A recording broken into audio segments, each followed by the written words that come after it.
Selon une étude de Deloitte, 60% des investisseurs professionnels admettent que leurs décisions sont influencées par leurs émotions, même lorsqu'ils s'appuient sur des analyses fondamentales. Une étude de BlackRock a démontré que 68% des investisseurs individuels ont admis avoir vendu des actifs sur la base de la peur, malgré des signaux macroéconomiques qui indiquaient le contraire. Maintenant, c'est une question à se poser, c'est est-ce que les analyses macroéconomiques et fondamentales, c'est du concret ou c'est de l'abstrait? Sur ce, bonne écoute.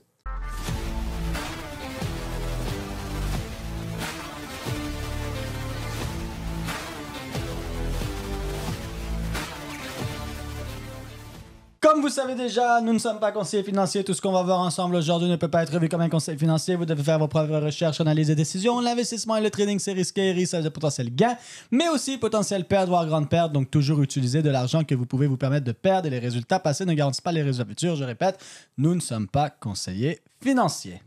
Quand on a élaboré les points, on parlait au niveau de l'analyse que rien n'est jamais neutre.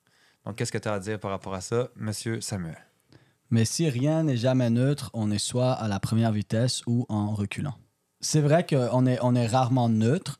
La première chose que moi, j'aimerais qu'on parle, en fait, c'est la différence. Quand on parle d'analyse fondamentale, il y a plusieurs choses, mais il y a deux grosses sources d'analyse fondamentale.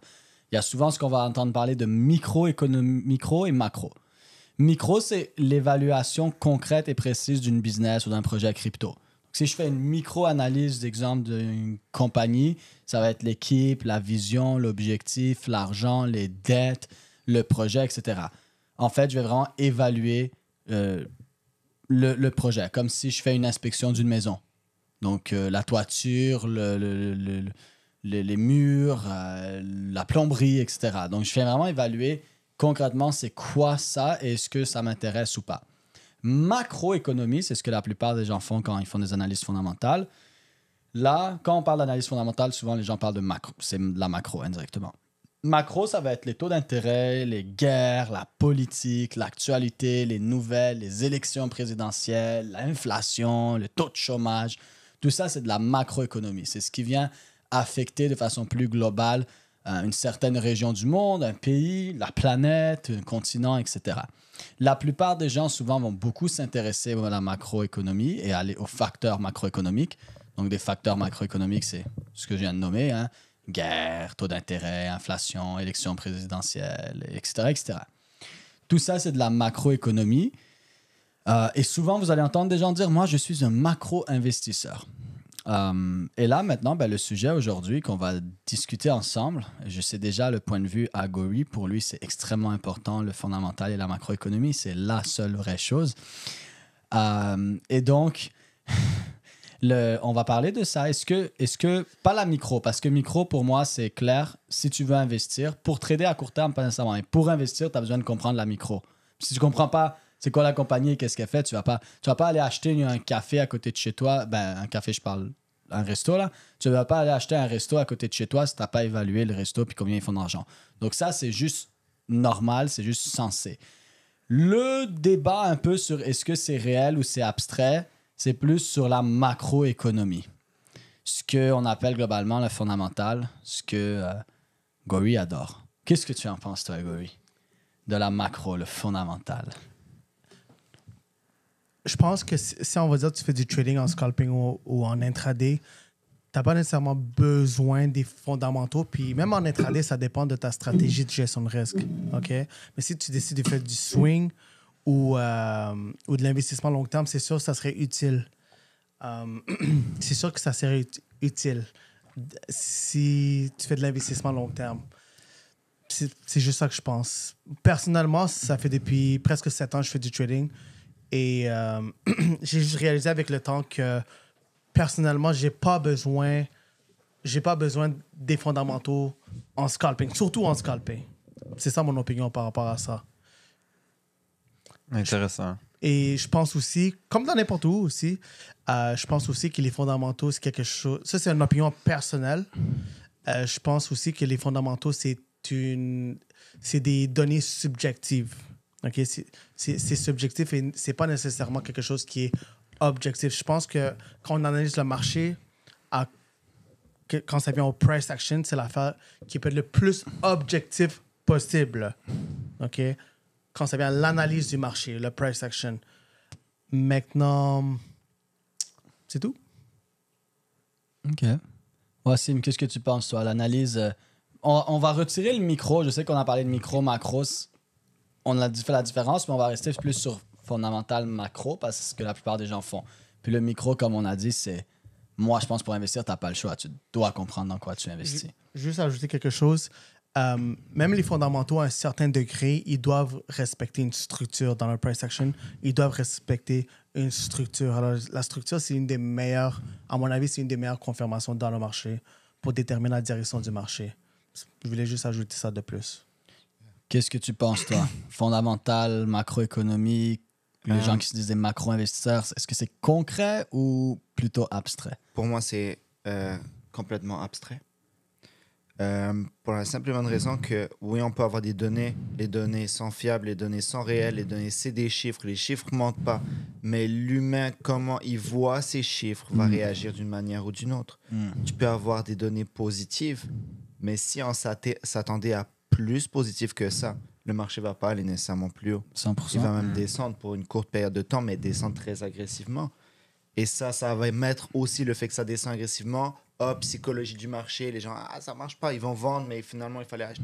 Tu vois, tout ça, donc c'est abstrait, on peut pas se baser juste sur ça. Ça peut être utile sur des stocks et tout ça, mais est-ce que toi, tu as reçu les nouvelles au bon moment pour bien te placer sur le marché? Il y a sûrement des personnes qui les ont reçues avant, qui fait que tu vas rentrer trop tard.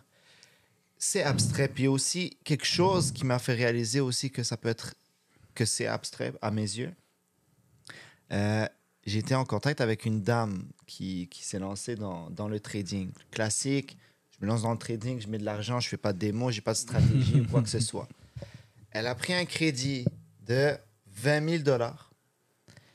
Elle a tradé le gold à la baisse récemment. Les niveaux, à l'heure d'aujourd'hui, le gold atteint des niveaux il y a 3 semaines. Genre. On est le 10 septembre. Okay. On est le 10 septembre. Donc, il y a 3 semaines, le niveau de gold était haut. Pourquoi? Elle a vu des trucs à l'école, nanana. Et après, elle a regardé le marché. Elle a fait moi, de ce que j'ai appris à l'école par rapport à la macroéconomie, parce que j'ai un bac en économie, je vais pouvoir trader le gold à la baisse et je vais le faire tout de suite parce qu'il y a une mauvaise nouvelle en Chine par rapport au gold. Le gold il a explosé vers le haut. Elle a over-average, aucune gestion de risque, rien. Aucun management. À 20 000 $. Wassim, qu'est-ce que je peux faire maintenant? Elle a acheté de l'or ou Vendu elle à a la trade? Elle a trade à la vente de l'or. À la short. Elle a short swing Ok. sans stop loss. Avec un leverage de malade mental. Et Wassim, elle a qu'est-ce blow que up je le peux faire? 20 000. Bien sûr. Je lui dis, OK, parfait. Ça m'a fait de la peine. Je lui dis, OK, tu fermes tes positions. Non, je peux pas. Pourquoi? Parce que Elles sont fermées. je suis à 20 000, tu vois. Je suis à 20 000. Je fais, OK, il y avait combien dans le compte? 20 000. Et là, tu as 20 000 en négatif qui roulent. Oui. Genre 8 positions ouvertes. Je suis comme, OK, là, tu es en train de rouler sur les bonus du broker qui t'ont donné à ton inscription. Là. Il n'y a rien de bon. Tu peux pas fermer. Attends, puis prie. T'es au négatif, c'est fini. Et ça, c'est là où ça m'a fait réaliser que c'était comme... OK, c'est là où ça m'a fait réaliser que tu peux avoir tous les datas du monde, mais au final, c'est de la perception. Et si tu n'as pas de gestion de risque, si tu n'as pas de gestion de capital et si tu n'as pas d'analyse technique, tu te bases juste sur des données qui sont perçues différemment par plusieurs personnes. Mhm. C'est quand même intéressant parce que récemment, j'avais une discussion avec quelqu'un, puis ça n'a aucun rapport avec le trading, c'est plus dans un environnement qui est personnel. Puis si on revient sur le point de vue neutre, ce que j'avais comme discussion avec lui, c'est que chaque personne va avoir une décision qui est objective par rapport à l'information qu'il va recevoir.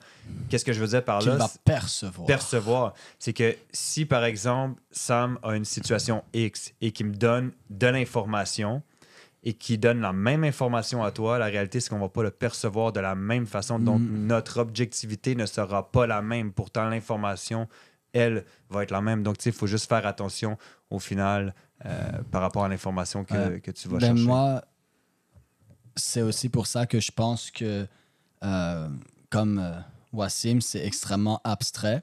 Premièrement, Wassim a dit quelque chose de très intéressant par rapport à la... JP avec la perception, Wassim avec la perception aussi du fait que si je m'attends que quelque chose soit excellent et finalement le résultat est très bon, mais c'est pas excellent, mais tu peux avoir une correction dans le marché. Tout le monde s'attendait que ça monte, puis finalement ça descend parce que tout le monde s'attendait à excellent, mais finalement c'est juste bon. Ensuite, il y a la perception. Les mêmes personnes peuvent avoir la même information, mais vont voir ce qu'ils veulent voir par rapport à leurs croyances et leur perception. Donc déjà, ça aussi, tout ça rend tout ça très abstrait. Et j'adore l'économie. Parce que tu parlais qu'elle est économiste, et j'aime ce que les économistes essayent de voir. Je dis bien essayent de voir. Parce que la réalité, c'est que c'est une science abstraite, l'économie. Parce que tu essayes de deviner qu'est-ce qui va se passer par rapport à des scénarios qui ne sont pas encore arrivés. Par exemple, il y a l'élection américaine qui arrive avec Trump et tout. Puis là, les gens essayent de voir qu'est-ce qui va se passer si c'est elle qui gagne, qu'est-ce qui va se passer si c'est lui qui gagne. Puis ils essayent de faire des scénarios par rapport à ça.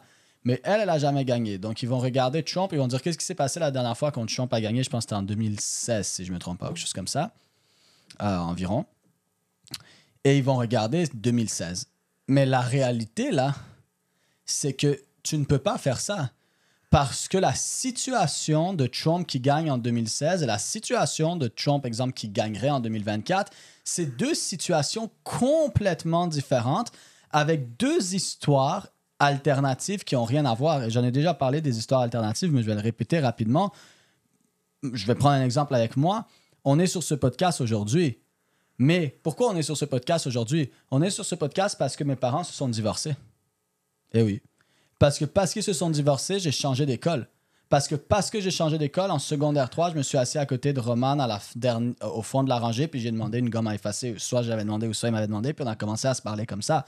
Et à cause de ça, on a continué à se parler, on est devenus amis, puis on a parlé de trading et d'investissement, etc.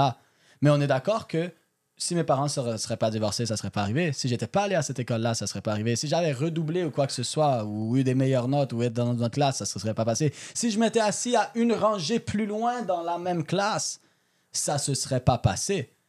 Il y a tellement une infinité d'histoires alternatives possibles qui viennent engendrer cette conséquence-là que dire parce que Trump a gagné en 2016, il y a de possibilités que c'est ça qui se passe. Non, c'est faux. Parce que c'est le fait que Trump a gagné dans tout le bassin d'autres histoires alternatives qui venaient se connecter à ça, qui sont complètement différentes en 2024. Et il faudrait être complètement,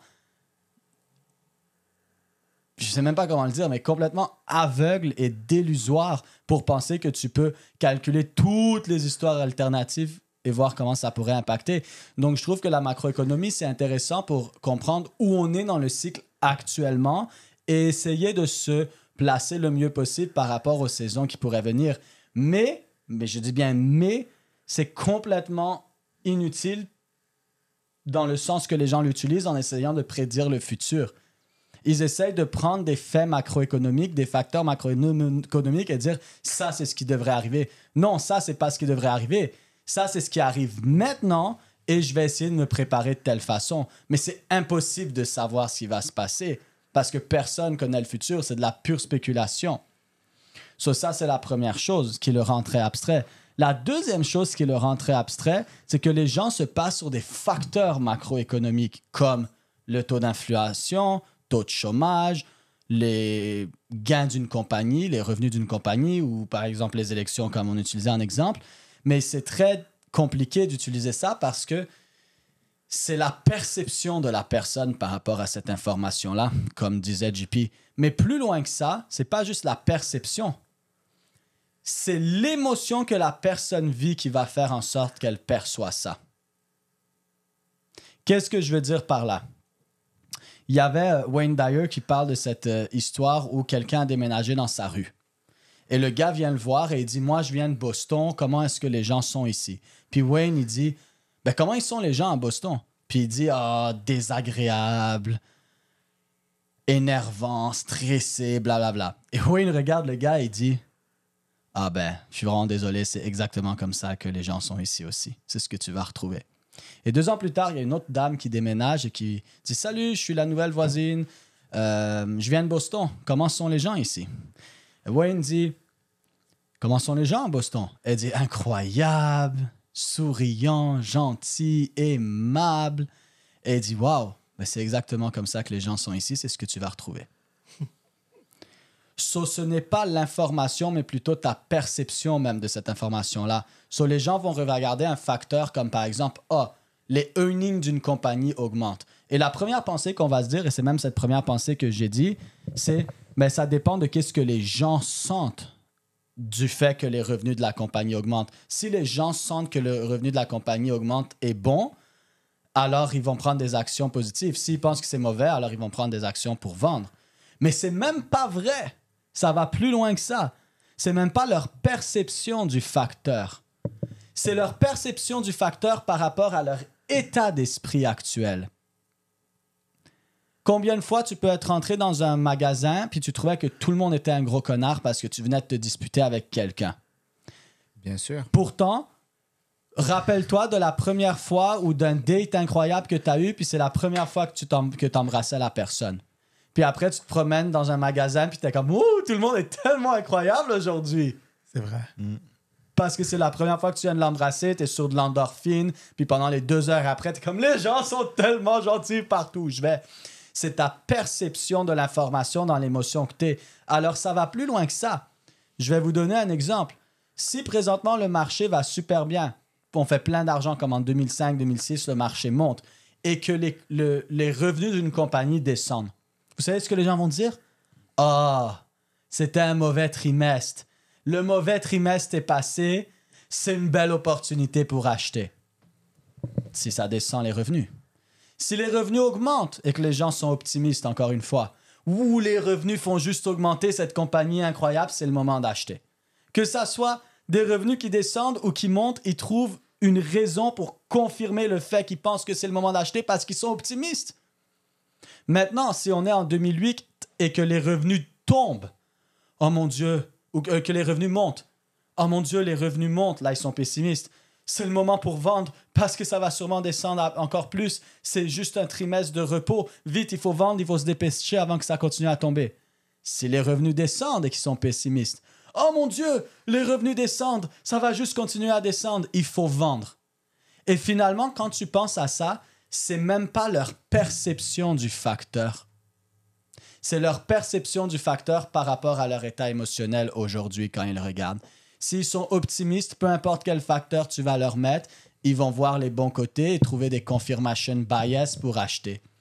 S'ils sont pessimistes parce que, comme en 2008, le marché descend et tout, ben ils vont trouver des confirmation bias, peu importe où ça va, par rapport à la même data, la même donnée, pour se confirmer qu'il faut vendre.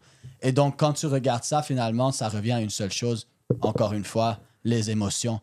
So, les gens, c'est même pas qu'ils regardent un facteur et ils prennent une décision sur un facteur. C'est même pas qu'ils regardent un facteur, prennent une décision émotionnelle sur ce facteur-là. Non. Ils regardent un facteur et prennent une décision émotionnelle par rapport à leur émotion à ce moment-là. Et donc, c'est complètement abstrait. Ce qui est quand même intéressant par rapport au confirmation bias que tu parles. Et pour revenir en 2008, si on regarde la majorité des banques, des institutions, des investisseurs en 2008, leur confirmation bias était quoi? Était l'économie va bien, ça s'en va à la hausse. Pourtant, tu avais juste un petit groupe de personnes que eux, leur confirmation bias était comme oh, ça va mal. Puis c'est à partir de là qu'ils ont short le marché. So, qu'est-ce que les gens ils pourraient faire pour, dans ce cas-là, pour naviguer à travers les fondamentaux s'ils sont super émotionnels? Ben, en fait, Se poser les bonnes questions. se poser les bonnes questions. Et part ça- de là. Et Ça nous amène sur le prochain épisode. Hein? Effectivement, le prochain épisode, c'est littéralement se poser les bonnes questions. Super. Mais, ouais, se poser les bonnes questions. Puis moi, j'aime dire... Moi, j'aime laisser les gens sur leur faim et on se dit au prochain épisode. Non, allez, tu peux terminer. Moi j'aime dire souvent... j'ai oublié Se le poser point les de- bonnes questions. Oui, on parlait de se poser les bonnes questions. Mais comme... c'était quoi ta question, Gori? Excuse. qu'est-ce que les gens ils pourraient faire Ah oui. pour nav- Mais c'est ça, ce que j'aime dire souvent, c'est arrête de regarder ton écran d'ordi. Arrête de regarder un graphique. Tu devrais plus passer de temps à regarder dans le miroir que regarder un graphique. Parce que la première chose que tu dois faire, c'est te regarder toi-même. Qu'est-ce que les gens doivent faire si on est émotionnel? Faire du fucking développement personnel puis gérer tes émotions. Sur le premier challenge, les gens essayent de comprendre le fondamental, prendre des cours d'économie puis comprendre le graphique. Mais tu essayes de comprendre quelque chose de super complexe alors que tu te comprends même pas toi-même. Et ce qui est quand même intéressant par rapport à tout ça, c'est qu'on vient justement d'ajouter la nouvelle formation de Transformation Mindset dans l'académie. Ouais. Une formation dans l'académie 100% axée sur le mindset, justement, les émotions, le développement personnel, parce que c'est la chose la plus importante. Regardez, on parle d'économie et de fondamental, et qu'est-ce que tu réalises? Même ça, on s'en fout, parce que c'est les émotions des gens et leur vue de ce facteur-là. Ça revient encore à quoi? De l'émotion, de la psychologie. C'est fou quand tu y penses. So, je dirais, Gori, la première chose, c'est apprendre à se connaître soi-même. Et ensuite, la deuxième chose, c'est avoir assez d'expérience pour avoir un avis contrarian, un avis contraire aux autres. So, maintenant que je comprends bien moi-même et le marché, je peux regarder ces facteurs-là pour essayer de me faire une idée comment les gens le perçoivent et c'est quoi le second level thinking, le deuxième niveau de pensée contraire à tout le monde. Ouais. Puis quelque chose que je vais ajouter aussi, c'est important d'avoir une bonne gestion de risque. Tu vois, avec l'exemple que Wassim il avait partagé avec la madame. C'est une madame, right? OK. Ben, l'exemple qu'il avait partagé avec la madame, ben, peut-être si elle avait une bonne gestion de risque, elle serait peut-être pas aussi dans la merde, autant dans la merde. Alors, je pense que les deux premières clés, ça serait avoir une bonne gestion d'émotions, une bonne gestion de risque, puis numéro 3, avoir une bonne connaissance du marché. Ouais. Parce que le macro et micro n'est pas mauvais. Encore une fois, c'est comme le crédit. C'est juste mal utilisé. Moi, je ne l'utilise pas du tout. Moi, je trouve que le fondamental, parce que tu trades, mais pour quelqu'un qui investisse plus à long terme et qui swing, le fondamental, ça peut être bon pour comprendre où je suis aujourd'hui. Mais les gens regardent un projet en essayant de spéculer sur est-ce qu'il va monter. Les gens regardent le fondamental en essayant de spéculer. En fait, l'être humain, il a cette tendance à vouloir voir le futur. Pourtant, quand je vous le dis comme ça a l'air complètement absurde et ça l'est. Le but de regarder, de faire une analyse de projet, de faire une analyse intrinsèque, de regarder le fondamental, micro, macroéconomie, c'est pas de regarder le futur, c'est de regarder où je suis aujourd'hui pour comprendre si je prends la bonne action par rapport à aujourd'hui et ensuite espérer le mieux pour demain. Mais les gens font juste espérer le mieux pour demain. Mais moi, j'ai pas envie de fonder tous mes investissements juste sur de l'espoir. 100%. Donc sur ce, on vous invite à écouter le prochain épisode la semaine prochaine qui s'intitule « Se poser les bonnes questions ». Hey!